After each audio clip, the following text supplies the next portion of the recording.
Čím víc se budeš klánět, tím víc budou tleskat. Ukonce. Marcelko, dej takhle pravou ruku. Dej takhle levou ruku a zkus tlesknout, jako když doma lovíš mouku. Uletěla. Zkus to ještě jednou. Uletěla. Přátelé, uděláme zvuk mouky 3, 2, 1. Špatný, nedá se. Pane, prosím vás, vy v tom bílým. Mohl byste nám teď zahrát odpornou škaredou mouku? Je to jednoduchý, zvedněte křídla. Vystrčte zadeček. Takhle hlavička.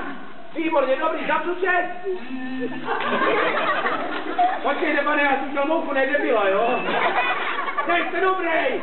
Vydrž ruce, nahoru křídla, tak. Tvůj úkol je velice jednoduchý. Modrá je na zadeček, červená je na hlavičku. Dokud nepadne, pořád mladí. Marcel, připrav se, počkej. Masáž!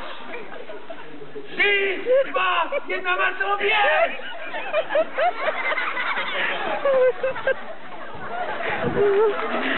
Pozdrav na pana Mouku!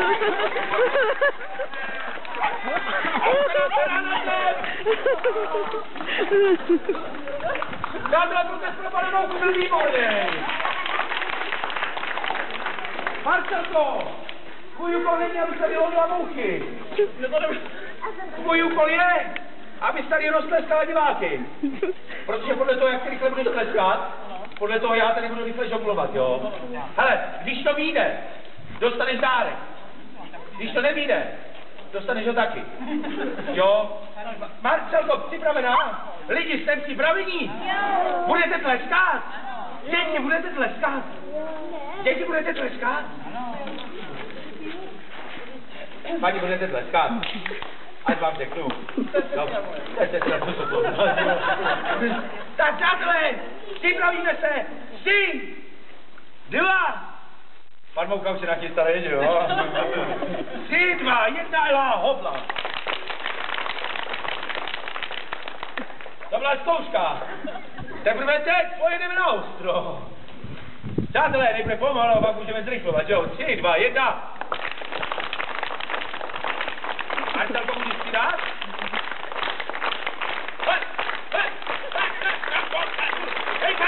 Marcelo! Co děláš? Je to dobrý, ale nedá se to stíhat, podej to, prosím tě. Rychle to podej, ale. Děkuji.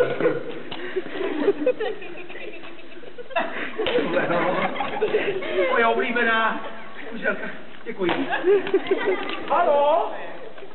Přátelé, zaslouží si Marcelka dárek? Dobře. Marcelko, vyber si barvu kuželky.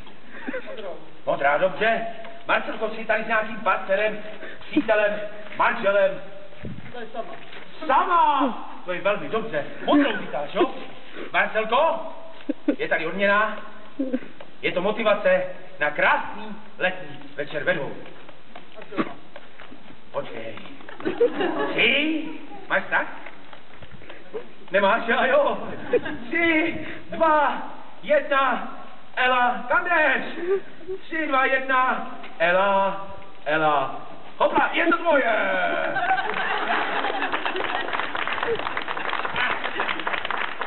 Ale požeňka! Posáva tady komediáta, že se nestydí! Papa 1! Ne, děláme to jinak.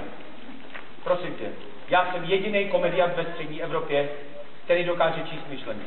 Zvedni ruku, ukáž na mě prstíček, za malý okamžik mi přiložíš prst na mé čelo a já si pokusím zjistit, na co myslíš, jo?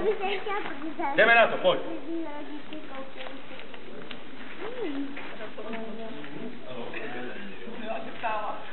Mám to.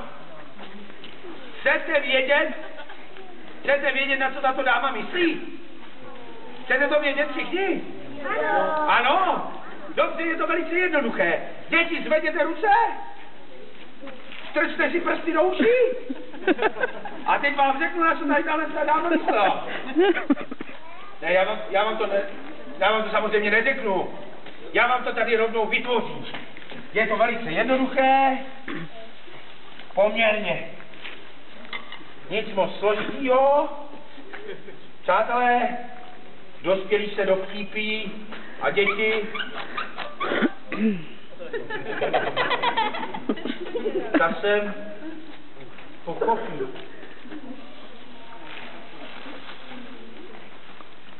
Máš ráda zelenou? Máš ráda zelenou, že jo? Přátelé, jestli pak víte, na co myslela celou dobu tato sympatická dáma? Na balónek. Na balónek, jasně, no. Přátelé, tato dáma myslela totiž na svoje oblíbené zvířátko. A tím je had. Ne? Na co jsi myslela? Na nějaký zvířátka, počkejte, já si myslela, já nevím, na prasátko? Ne. Na kravičku. Na kravičku? Na kravičku? Na kravičku? Fakt? Počkej, dáme to ještě jednou? Ne, dobrý, já ti udělám kravičku, jo? To není problém, já umím hledat.